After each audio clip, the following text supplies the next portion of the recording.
نبی صلی اللہ علیہ وسلم کے طریقوں کو نہ چھوڑیں۔ یہ جتنی بریائی ہیں، جتنے برے کام ہیں جن سے منع کیا گیا ہے، ہم ان کو چھوڑ دیں، وہ نہ کریں۔ اور ایک ذمہ داری یہ ہے عزیز طلبہ ہماری کہ ہم دوسروں کو نیک کاموں کی نصیحت کریں۔ چھٹی بات میں ہم نے کیا پڑھا کہ ہم اللہ اور اس کے رسول کے ہر حکم کو پورا کریں، یعنی ہر نیک عمل ہم کرتے رہیں، اور جو نیک عمل ہم کر رہے ہیں تو دوسروں کو بھی اس کی نصیحت کریں، دوسروں کو بھی نماز کی دعوت دیں، دوسروں کو سچ بولنے کی دعوت دیں، والدین کو کی فرما برداری کرنے کی دعوت دیں، اور جو بری باتیں ہیں ان سے روکیں، اپنے دوستوں کو، اپنے رشتہ داروں کو، جاننے والوں کو، اور جس کو نہیں جانتے ان کو بھی ہم بری باتوں سے روکنے کی ترغیب دیں۔ جو غلط بات ہے، مثال کے طور پہ کوئی جھوٹ بولتا ہے، اس کو پیار سے سمجھا دیا کہ جھوٹ نہیں بولنا چاہیے، اور جھوٹ بولنے سے اللہ ناراض ہوتے ہیں، جھوٹ بولنے سے اللہ کی لعنت برستی ہے، تو ان چیزوں کی ہم ترغیب دیں کہ نیک کام کریں اور بری باتوں کو چھوڑ دیں۔ تو عزیز طلبہ، یہ جو ہم نے 7 ذمہ داریاں پڑھی کہ ہماری کیا ذمہ داری بنتی ہے کہ ہم اللہ کے لیے کیا کریں، اس کا ذکر حدیث میں بھی ہے اور اس کا ذکر قرآن مجید میں بھی ہے۔ سب سے پہلے نماز، روزہ، زکوٰۃ، حج جو اعمال ہیں ان کو کرنے کا حکم حضور علیہ السلام نے جب حج ادا کیا، جس کو حجۃ الوداع بھی کہا جاتا ہے، حضور علیہ السلام نے ایک حج کیا، اسی حج میں حضور علیہ السلام نے جو خطبہ ارشاد فرمایا، اس خطبے میں حضور علیہ السلام نے فرمایا تھا صلو خمسکم، 5 نمازیں ادا کرو، نماز پڑھنے کا حکم دیا، وصوموا شہرکم، رمضان المبارک کے روزے رکھو، رمضان کے جو فرض روزے ہیں وہ رکھو، وحجوا بیتکم، بیت اللہ کا حج کرو، جس پر حج فرض ہو جائے تو وہ بیت اللہ کا حج کرے، وَأَدُّوا زَكَاتَكُمْ، اور زکوٰۃ ادا کرو، یہ بھی اس کے لیے جس پر فرض ہو جائے، اس کے پاس اتنا مال ہو اور تمام شرائط پائی جاتی ہوں تو اس کو پورا کرے۔ اسی طرح جن کاموں کا حکم دیا وہ پورا کریں اور جن کاموں سے منع کیا ہے وہ نہ کریں۔ اس کے لیے اللہ تبارک و تعالی ارشاد فرماتے ہیں اعوذ باللہ من الشیطان الرجیم وما آتاکم الرسول فخذوہ وما نہاکم عنہ فانتہوا، اور جو دے تم کو رسول سو لے لو اور جس سے منع کرے سو چھوڑ دو۔ یعنی حضور علیہ السلام نے جو حدیث مبارکہ میں ارشاد فرمایا ہے، جن چیزوں کو کرنے کا حکم دیا ہے اس کو لے لو، یعنی اس کو پورا کرو، اور جن چیزوں سے روکا ہے، منع کیا ہے، اس کو چھوڑ دو، یعنی اس کو نہ کرو۔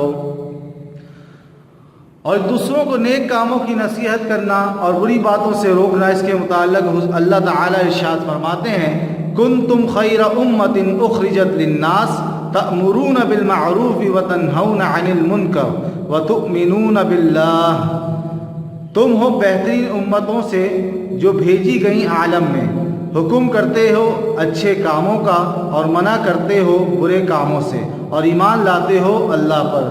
تو اس آیت مبارکہ میں اللہ تعالیٰ نے اس امت کی، یعنی جس امت میں ہم ہیں، حضور صلی اللہ علیہ وسلم کی امت کی تعریف کی ہے کہ جتنی امتیں، جتنے انبیاء علیہ السلام کی امتیں اس عالم میں بھیجی گئی ہیں، ان میں سب سے بہترین امت حضور صلی اللہ علیہ وسلم کی ہے۔ اس کی وجہ کیا ہے کہ وہ یہ کام کرتے ہیں کہ لوگوں کو نیکی کی دعوت دیتے ہیں اور برائی سے روکتے ہیں۔ یہ ایک اعزاز کی بات ہے، یہ ایک بڑی ذمہ داری ہے اور یہ بڑی نیکی کا عمل ہے، اس لیے جو کرتے ہو تم، اس کی وجہ سے حضور اللہ تعالیٰ نے فرمایا کہ اس عمل کی وجہ سے تم بہترین امت میں شامل ہو، تم بہترین امت ہو۔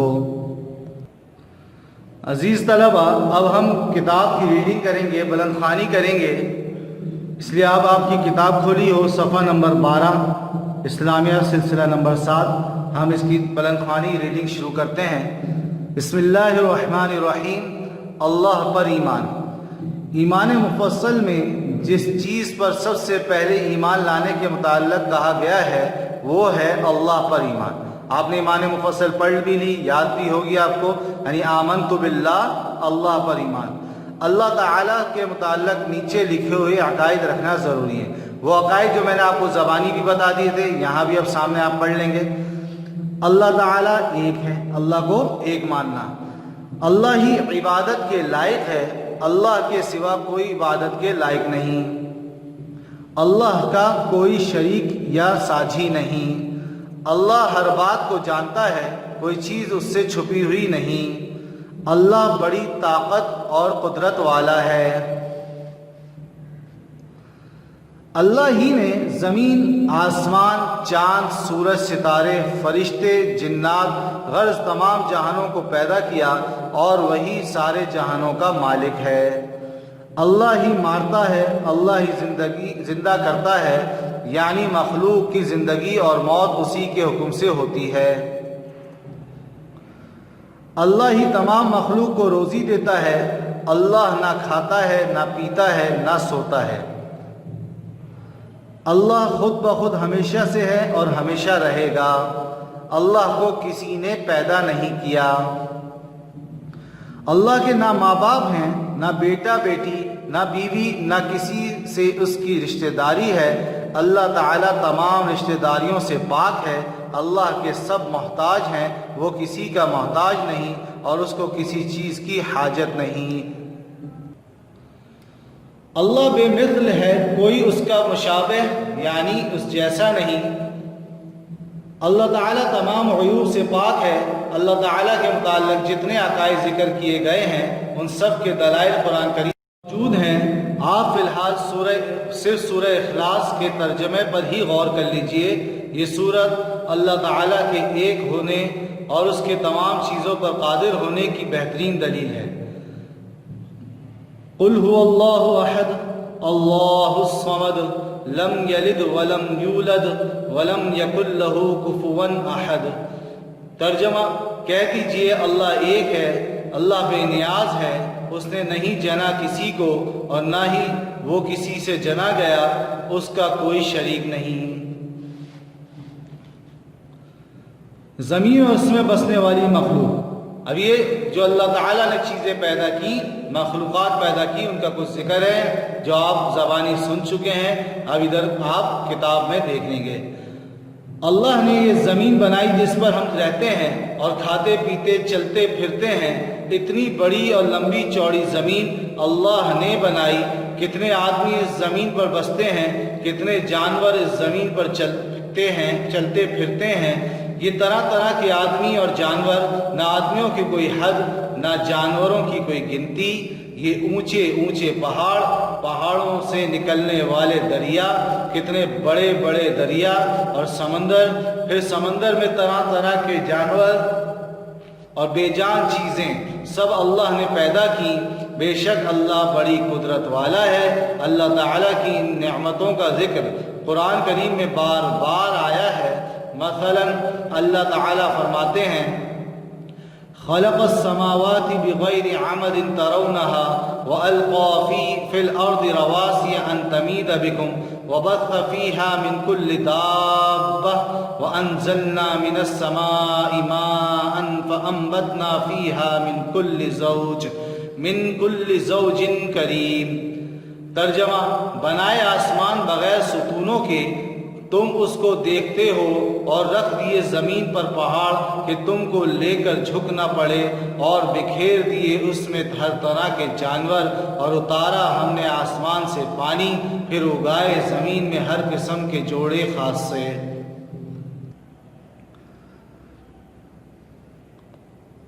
آسمان، بارش، درخت اور پھل، اللہ نے آسمان سے پانی برسایا، زمین پر درخت اگائے، درختوں میں پھل لگائے، طرح طرح کے پھل ہم کو کھلائے۔ یہ اللہ تعالیٰ ہمیں کھلاتا ہے اور ہم اس کو، یہ میٹھا میٹھا پانی ہم کو پلایا، ہماری بھوک کو مٹایا، ہماری پیاس کو بجھایا، یہ سب اللہ نے کیا۔